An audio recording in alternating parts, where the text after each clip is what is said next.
ఇటీవల నర్సంపేట ప్రాంతంలో జరుగుతున్నటువంటి అనేక సంఘటనలు ప్రభుత్వ వైఫల్యానికి అధికార కాంగ్రెస్ పార్టీ భూ కబ్జాలకు కేంద్రంగా అవపడతా ఉన్నది. పాలనను చేతగానటువంటి అసమర్థ కాంగ్రెస్ పార్టీ ప్రజాప్రతినిధులు ఇవాళ దౌర్జన్యాలకు ఒడిగడుతూ అరాచకాలను సృష్టించి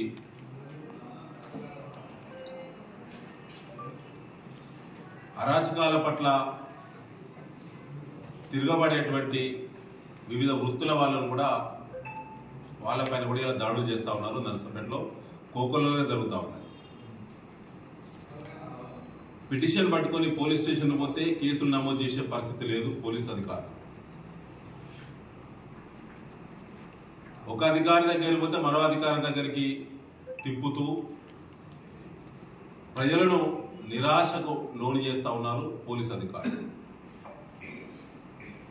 వారికి ప్రజా భద్రత చట్టాల పట్ల గౌరవం లేదు. రాజ్యాంగం పట్ల వాళ్ళకి ఏమాత్రం కూడా వారు విలువయిస్తలేరు. సామాన్యుడు పోలీస్ స్టేషన్లో పోతలేడని చెప్పి గతంలో చెప్పినాం, ఇవాళ చెప్తున్నాం. గతంలో కింది స్థాయి అధికారుల నుంచి పోలీస్ కమిషనర్ దాకా మామూళ్ళ చైన్ సిస్టమ్ కొనసాగింది కాబట్టే నర్సంపేట ప్రాంతంలో సామాన్యుడు బ్రతికే పరిస్థితి లేదు.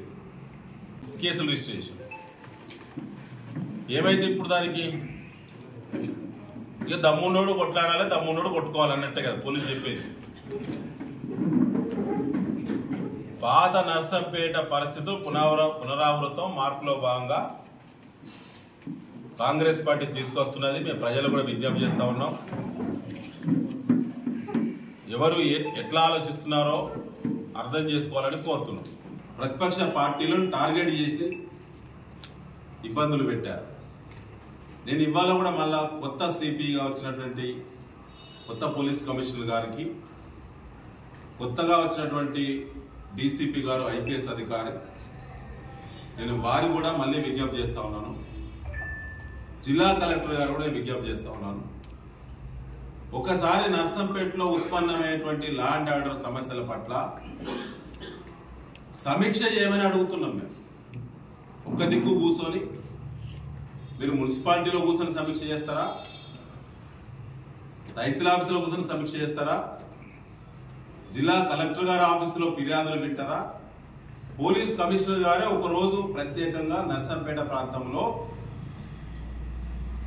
ప్రజలు ఎదుర్కొనేటువంటి సమస్యల పట్ల, ముఖ్యంగా లా అండ్ ఆర్డర్ ఇష్యూస్ పట్ల ప్రత్యేకంగా ఒకరోజు గ్రీవెన్స్ పెడతారా? పెట్టాలని చెప్పి మేము డిమాండ్ చేస్తాం.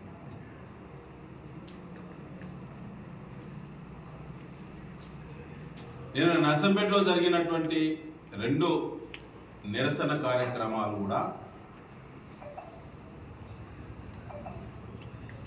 అధికార Congress party, revenue department, police department, municipality అధికారులు కుమ్మక్కై చేస్తున్నటువంటి కబ్జాలు, అరాచకాలు, వసూళ్లకు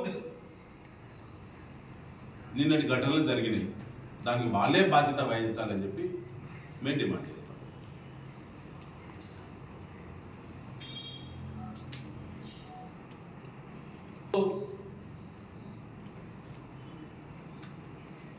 చట్టాలకు వ్యతిరేకంగా ఎన్నడూ మాటలు ఇవాళ కూడా మాట్లాడుతున్నాం. చేతిలో కాయిదాలు పట్టుకునే మాట్లాడుతున్నాం.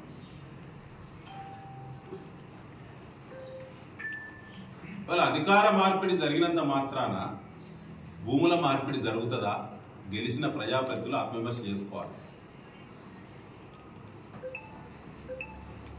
ఇవాళ కోర్టుల్లో కేసులు ఉంటాయి, కోఆర్డర్స్ ఉంటాయి, స్టేటస్ కో లేదు అని చెప్పి, అయిపోయిందని చెప్పి నిన్న తప్పుడు మాటలు మాట్లాడిన అధికారులారా జాగ్రత్త. ఇది బీఆర్ఎస్ పార్టీ హెచ్చరిక.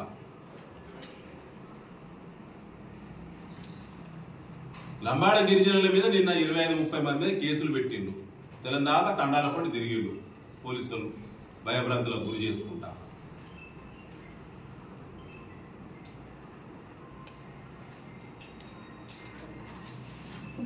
రేపటి దాకా ఉన్నటువంటి స్టేటస్ కో ఆర్డర్స్ ను, కోర్టు ఉత్తర్వులను కాదని చెప్పి గత నెల రోజులుగా అక్కడ కబ్జాదారులు కబ్జా చేస్తున్నారని చెప్పి మా DCMA చైర్మన్ రామసాయి నాయక్ గారు మరో దాంట్లో ఉన్నటువంటి అందరూ కూడా కలిసి కొన్న వాళ్ళు ఎవరైతే ఉన్నారో పోలీస్ స్టేషన్లో ఫిర్యాదు చేసి నెల అయింది. SHO నర్సంపేట నుంచి ACP Narsampet, DCP Warangal, CP Warangal, DGP వరకు వ్రాతపూర్వకంగా ఫిర్యాదులు చేసిండు. మెయిల్ ID ద్వారా పంపిండు, రిజిస్టర్ పోస్ట్ చేసిండు. ఎవరు పట్టించుకోలేదు.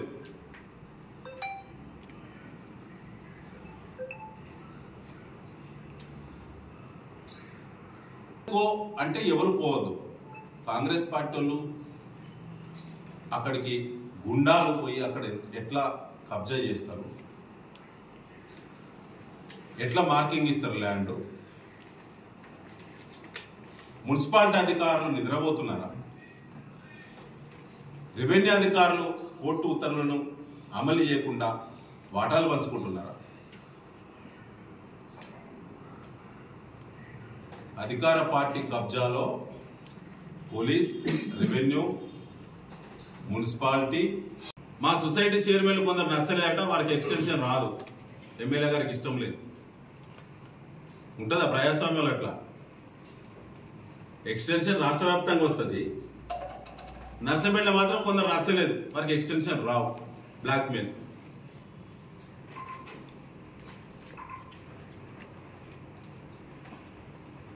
ప్రజా సమస్యలపైన దృష్టి పెట్టండి ఎమ్మెల్యే గారు, మాధురెడ్డి గారు. మీరు చేసుకునే పనులు మీకు సమృద్ధిగా, మీ యొక్క కాంట్రాక్ట్ పనులు సమృద్ధిగా ఉంటే ప్రజలు తృప్తిగా ఉన్నట్టు కాదు, ప్రజలు అశాంతిగా ఉన్నారు. ఎక్కడ డెవలప్మెంట్ అక్కడ ఆగిపోయింది. అసెంబ్లీ సమావేశాలు నడుస్తూ ఉన్నాయి, బడ్జెట్ సమావేశాలు నడుస్తూ ఉన్నాయి, ఇవాళ ప్రారంభమైనాయి. మిగిలిపోయిన నర్సంపేటలో మిగిలిపోయిన అభివృద్ధి అంశాల పట్ల దృష్టి పెట్టండి.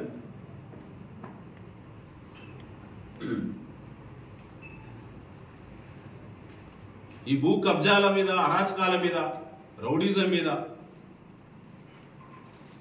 ఉన్నటువంటి దృష్టి కాంగ్రెస్ పార్టీకి ప్రజా సమస్యల మీద లేదు. నర్సంపేటలో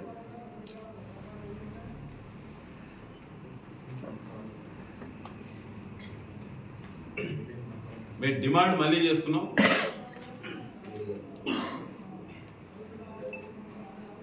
అన్ని అక్రమ దందాలు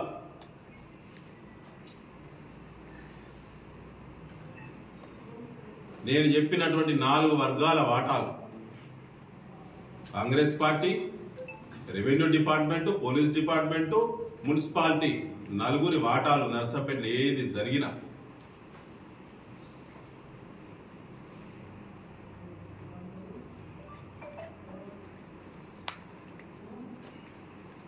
అంటే కలెక్టర్ గారు పర్మిషన్ ఇస్తారు, ఆర్టీఓ గారు ఉత్తర్వులు ఇస్తారు ఎంఆర్ఓ గారికి. ఎంఆర్ఓ గారు నిన్న పోలీస్ స్టేషన్లో కంప్లైంట్ చేసి ఇక్కడ నిరసన వ్యక్తం చేసినటువంటి వాళ్ళ మీద ఏం కంప్లైంట్ చేసిందంటే ఇదే కదా, ఆ రోడ్ అట రెవెన్యూ డిపార్ట్మెంట్ వాళ్ళే తమిళట. నేను అడుగుతున్నా, ఇంత పశ్చాబద్ధం మాట్లాడితే మీకు ఎవడు విలువ ఇస్తాడు ప్రభుత్వానికి? నర్సంపేటలో రోడ్ల మీద సిగ్గు అనిపిస్తలేదా? కాంగ్రెస్ పార్టీ బడా నాయకులు నిలబడి అర్ధరాత్రి 10 గంటలకు అక్కడ బాయంత లోతు తీసిళ్ళు, సిగ్గు అనిపిస్తలేదా మీకు? మీరు రెవెన్యూ వాళ్ళే తీసినాం, దాన్ని కూడపడానికి ప్రయత్నం చేస్తున్న మీద చట్టరీత్యా చర్యలు చేయాలని చెప్పి నిన్న పిటిషన్ ఇప్పించిండ్రు. ఇలా కాంగ్రెస్ వాళ్ళు లేరా? ఇంకో మా పార్టీ వాళ్ళు ఉన్నారా? రామసాయి నాయక్ దాంట్లో కాంగ్రెస్ వాళ్ళు లేరా? మా పార్టీ వాళ్ళు ఉన్నారా? కబ్జాలు అనేది శృతి మించినాయి, ప్రజల్లో అగాధం ఏర్పడతా ఉన్నారు. రౌడీ సంస్కృతి వచ్చింది.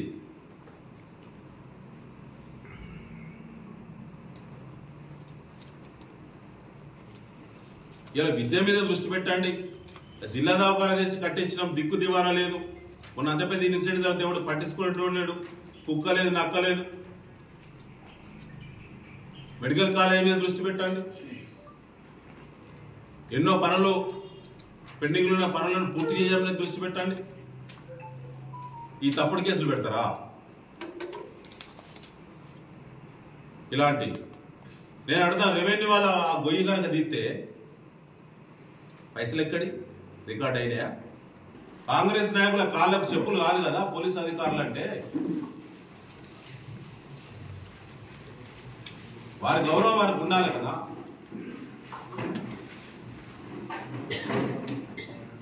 నేను ఎమ్మెల్యే ఉన్నప్పుడు ఇదే అసెంబ్లీలో నర్సంపేటలో ఉండబడినటువంటి ఈ అసైన్మెంట్ భూములకు సంబంధించినటువంటి లీగల్ ఇష్యూస్ ఇట్లా వస్తూ ఉన్నాయి. ఎవరెవరైతే ఈ నిమిషానికి కొనుక్కున్నటువంటి వాళ్ళ హక్కుల గురించి, ఇల్లు కట్టుకుంటే ఇల్లు రెగ్యులరేషన్ గురించి, ఓపెన్ ప్లాట్స్ ఒకవేళ పేదోళ్ళ ప్లాట్స్ రెగ్యులరైజ్ చేయాలనే దాని గురించి నేను అసెంబ్లీలో మాట్లాడిన. నేను ఆ వీడియోలు రిలీజ్ అయితే ప్రభుత్వం ఏదో ఒక రేటు తీసుకొని వాళ్ళ దగ్గర రేటు కట్టించి రెగ్యులరైజ్ చేయాలి అందరికీ అని చెప్పి బీఆర్ఎస్ విధానం.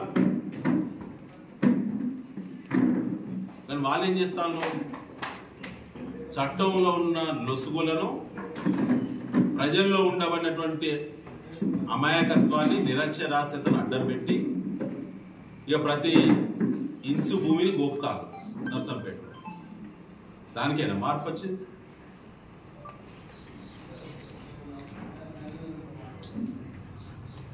ఇవాళ ఇక్కడ నెక్కొండ రోడ్లు జరిగినటువంటి వెంచర్ సంబంధించి కలెక్టర్ గారు మొన్న మార్చి 4 నాడు ఫైనల్ ఉత్తర్వులు ఇచ్చారు. వారి యొక్క వెంచర్ కు ఫైనల్ పర్మిషన్ కలెక్టర్ గారు ఇచ్చారు. కాంగ్రెస్ ప్రభుత్వంలోనే మొన్ననే 4వ తారీఖు నాడు ఇచ్చారు. ఇవాళ నేను అంటున్నా 702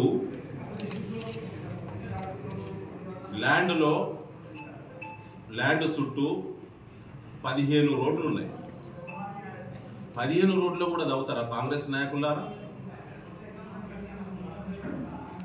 15 రోడ్లను బంద్ పెడతారా? పోలీస్ అధికారులారా బారికేడింగ్ పెడతారా? ఎమ్మెల్యే మాధురెడ్డి గారు, ఏం జరుగుతుంది నర్సంపేటలో మీకు తెలుస్తుందా? తెలియట్లేదా? ఇదేనా పాలన అంటే? మార్పు అంటే ఇదేనా?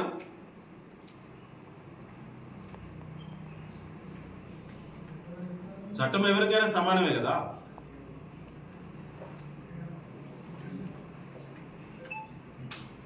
వాళ్ళకు రోడ్లు వచ్చినాయి, వాళ్ళకు కరెంట్ వచ్చింది, వాళ్ళకి ఇళ్ళకు పర్మిషన్ వచ్చింది, వాళ్ళ ఇల్లు ట్యాక్స్ కడుతున్నారు, ఎల్ఆర్ఎస్ డబ్బులు కట్టించుకుంటారు ప్రభుత్వము. మొన్న కోట్ల రూపాయలు రెగ్యులరైజ్ చేస్తారు, పర్మిషన్స్ ఇస్తారు.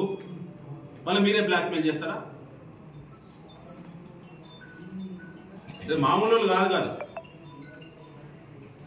మీ కుడి ఎడిమలే నర్సంపేటలో దందాలు చేస్తుంటే ఎవరు చెప్పుకోవాలి ప్రజలు? నేను ఇవాళ డిమాండ్ చేస్తున్న బీఆర్ఎస్, నర్సంపేటలో జరిగేటువంటి అరాచకాలు, కబ్జాలు, అవినీతి దందాలు, దీంతో పాటుగా పోలీసుల యొక్క వైఫల్యం, పోలీసులకు వాటాలు ఉన్నాయి,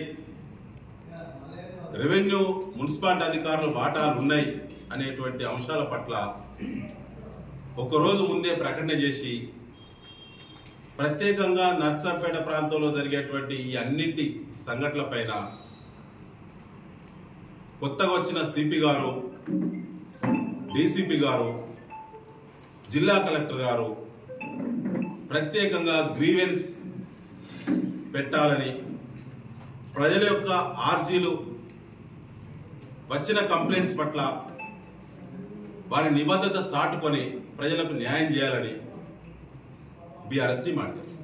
మరిన్ని వీడియోస్ కోసం ఛానల్ ని సబ్స్క్రైబ్ చేయండి. లేటెస్ట్ అప్డేట్స్ కోసం వాట్సాప్ ఛానల్ ని ఫాలో అవ్వండి. అండ్ లింక్ డిస్క్రిప్షన్ లో ఉంది.